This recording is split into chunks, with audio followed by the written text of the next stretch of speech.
And welcome back. You know, we love talking science with meteorologist Beth Finello, but we did not love the weather phenomenon that happened recently in Iowa. Right. The derecho. Am I saying it right? Derecho, yeah. The derecho. Okay, it came in fast. It destroyed homes. It decimated crops.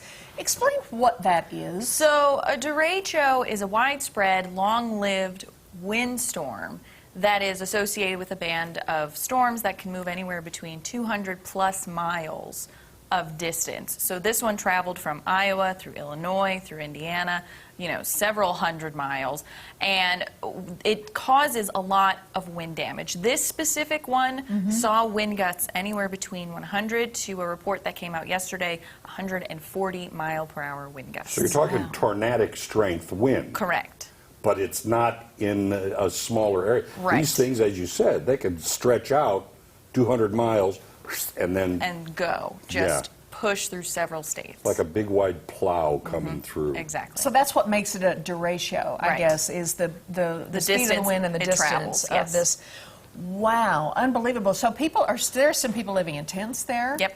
Crops are just, as you saw in the video, just wiped out. Yep. People without power. For several weeks now at this point, and there, of course, the Iowa departments of transportation and Iowa departments of whoever they are restoring the public works, restoring power. They're working as fast as they can, but I mean, at one point there were 1.5 million people without power across several different states. So there's only so much they can do in so much time. So slowly people are getting their power back. But there are some people that their house was destroyed, their cars were completely taken, their crops were destroyed. So it's not so much just the power outages, it's more of a lot of people's well-beings were destroyed. And that can last for years. It can have devastating effects for years. I want to share something with you. Interestingly, someone that we all know was in the middle of this particular derecho. Jeff Houghton from the Mystery Hour grew up in Iowa City. He happened to be there as it happened, and here's his account. Yeah, so I was in Iowa City, during the derecho. It was crazy. So about an hour before the storm came, they did the siren, which gave us like a warning of like, oh, something's going on, because it was like a perfectly fine day.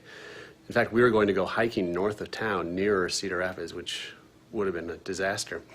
And so I went to my sister's basement. I was at my parents' house. My sister lives up the block. And the storm came in fast. And as opposed to like a tornado, which we're all kind of used to, at least the, you know, just the going to the basement part, it was going for a while. I think it was like an hour.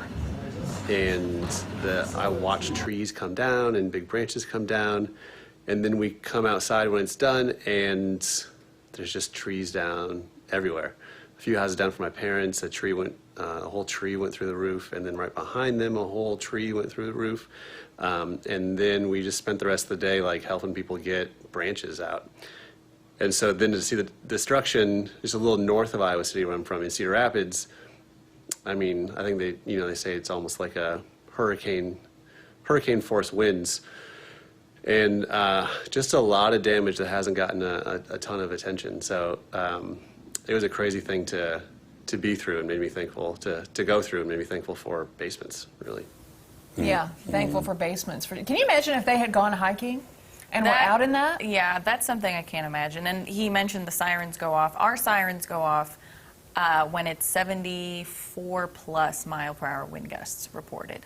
So those sirens, technically, they're not tornado sirens, they're emergency sirens. Exactly. Okay. So that, in that case, was an emergency. They had 100 plus mile per hour wind gusts, and so they don't want people outside. They want people inside. They want people in their safe places, regardless of a tornado warning or not. Sure, and people have to realize we've had derechos here. Right, we had one in July of 2018. Whenever when the duck duck sank. boat tragedy happened. Yes. It was technically a derecho. How rare are they? They're kind of rare, aren't they? Or are they? I mean, they happen more often than people think. This one was getting a lot of attention because of the distance it traveled, because the wind gusts were so high, because of the damage that it caused, the amount of power outages that it caused.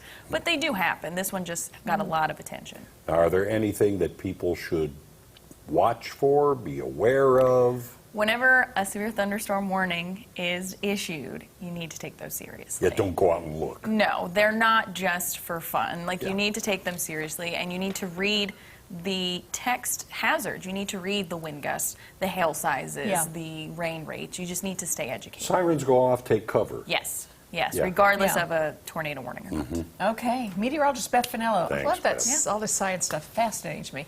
All right, up next, we're going to visit with one of those businesses that you can find at the upcoming Virtual Man Show. Yep. Bucket Stool is right around the corner, and we'll be right back. It's really cool. Wait till you see it.